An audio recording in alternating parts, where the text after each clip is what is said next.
নমস্কার, শখের রান্নাঘরে সবাইকে স্বাগত। আজ আমি বানাবো ডিমের কারি। দেখুন স্পেশালভাবে বানাচ্ছি ডিমের কারিটা। আপনারা পরপর দেখতে থাকুন। আমি এখানে ১২টা ডিম সেদ্ধ করে আমি ছাড়িয়ে রেখেছি। কড়াই বসিয়ে দিয়েছি। কড়াইতে দিয়ে দিলাম সরষের তেল। বেশ ভালো করে গরম হওয়ার পরেই দিয়ে দিলাম একটু নুন। দেখবেন এতে ডিমগুলো যে ভাজছি একটুও কিন্তু কড়ার তলায় লেগে যাবে না। চিটিয়ে যায় যে ডিম, সেটা কিন্তু হবে না। আজকে আমি ১২টা ডিম নিয়েছি। আমাদের ১২ জন খাওয়া-দাওয়া করব।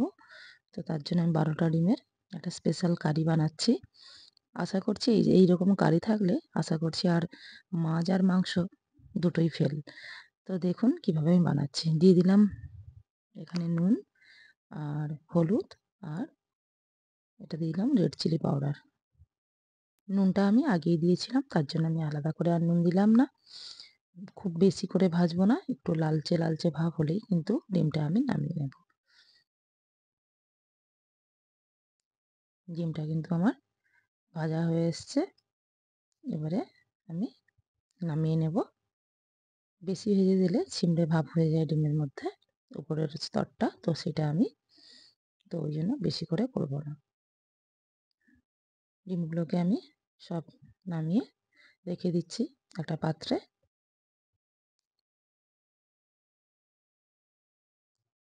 গরম গরম ভাতের সঙ্গে এইভাবে ডিমের কারি দিয়ে যদি ভাত খাওয়া যায় দারুণ লাগে।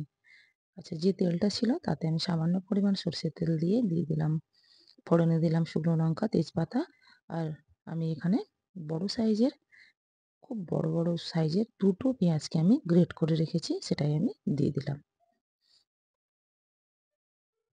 আপনারা চাইলে পেস্টও দিতে পারেন। আমি একদম মিহি গ্রেটারে করে গ্রেট করেছিলাম, তার জন্য আমি আর পেস্ট বানালাম না। ভালো করে এবারে পেঁয়াজটাকে ভাজতে হবে।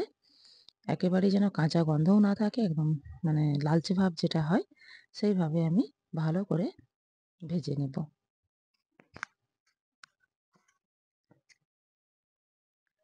আর এখানে দেখুন মোটামুটি আমার ভাজাটা রেডি হয়ে গেছে। এখানে আমি দিয়ে দিচ্ছি আদা আর রসুন বাটা ২ চামচ। আদা রসুনটা খুব ভালোভাবে আমি কষিয়ে নেব। ভালোভাবে, যেটাকে ভাজা বলা হয়, সেভাবেই আমি করে নেব। কাঁচা গন্ধও থাকবে না, অথচ সুন্দরভাবে আমার ভাজাটা হয়ে যাবে সুন্দরভাবে। মশলাটা সবসময় আমি বলে থাকি যে ধৈর্য নিয়ে একটু ভাজতে হয়, কষাতে হয়, দিলে টেস্টটা খুব সুন্দর আসে তরকারির। সে যে কোনো তরকারি হোক না কেন,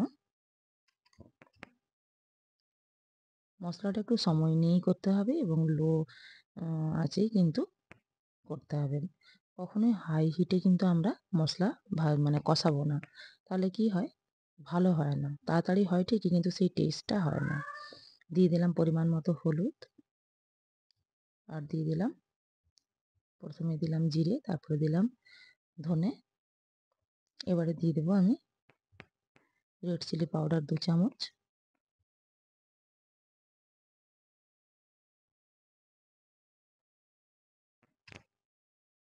সামান্য এখানে কিন্তু আমি মশলা ধোয়া জল একটু দিয়ে দেব কষানোর জন্য।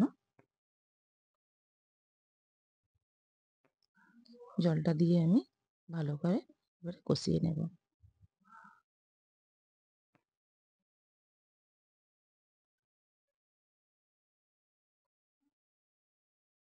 আপনারা এই ডিমের কারি দিয়ে কিন্তু শুধুমাত্র যে ভাত খেতে পারবেন তা না, আপনারা কিন্তু চাইলে কিন্তু এখানে কিন্তু রুটিও খাওয়া যাবে। যেভাবে আমি বানাচ্ছি এইভাবে যদি বানানো যায় রুটিও আরামসে খাওয়া যায়। কারিটা দুর্দান্ত টেস্টি হয়। আরও একটু আমি সামান্য জল দিয়ে ভালো করে কষিয়ে নিচ্ছি মশলাটাকে। মশলাটা সুন্দরভাবে কষালেই রান্নাটাও কিন্তু সুন্দর হবে। আর দিয়ে দিলাম কিছুটা ক্যাপসিকামকে আমি ছোটো ছোটো করে কেটে রেখেছিলাম, সেটাই এখন দিয়ে দিচ্ছি। ক্যাপসিকামটাকে দিয়েও আবারও আমি কিছুক্ষণ কষিয়ে নেব। আর দিয়ে দেবো সামান্য পরিমাণে এখানে আমি নুন। যেহেতু আমি ক্যাপসিকামটা দিলাম তাড়াতাড়ি যাতে মানে সেদ্ধটাও হয়ে যায়, ওই জন্যে আমি একটু দিয়ে দিলাম নুন।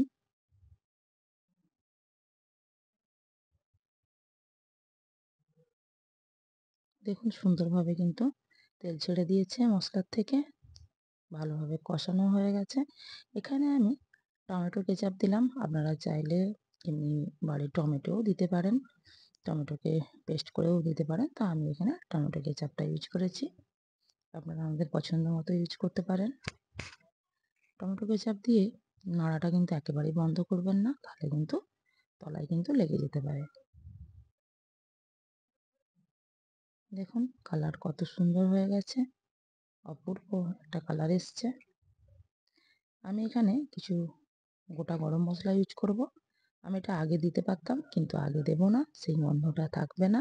তার জন্যই আমি এটা মশলাটা প্রায় হয়ে আসবে তখনই আমি কিন্তু দিয়ে দিলাম এলাচ, লবঙ্গ আর একটু দারুচিনি। দেখবেন এইভাবে ইউজ করলে গন্ধটা খুব সুন্দর বজায় থাকে। শেষ পর্যন্ত আমরা এই গন্ধটা পেয়ে থাকবো। এটা তেলে ভেজে দিলে হয়তো সেই গন্ধটা পাওয়া যায় না। তো মশলা আমার পুরো রেডি হয়ে গেছিল। এবারে আমি পরিমাণ মতো জল দিয়ে দিলাম। জলটা দিয়ে কিছুক্ষণ অপেক্ষা করব আমরা ফুটে যাওয়ার জন্য।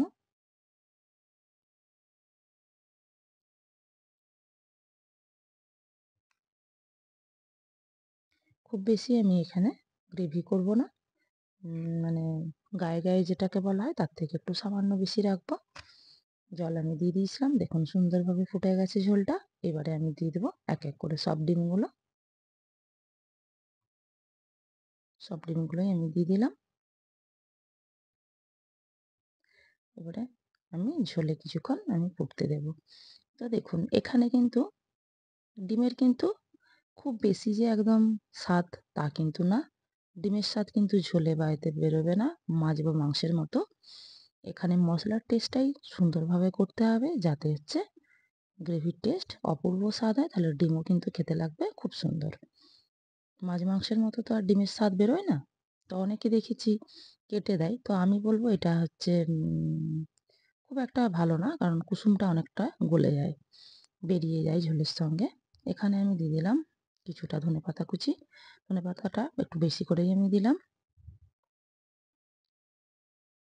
ধনেপাতাটা দিয়েও আমি কিছুক্ষণ ফুটিয়ে নেব।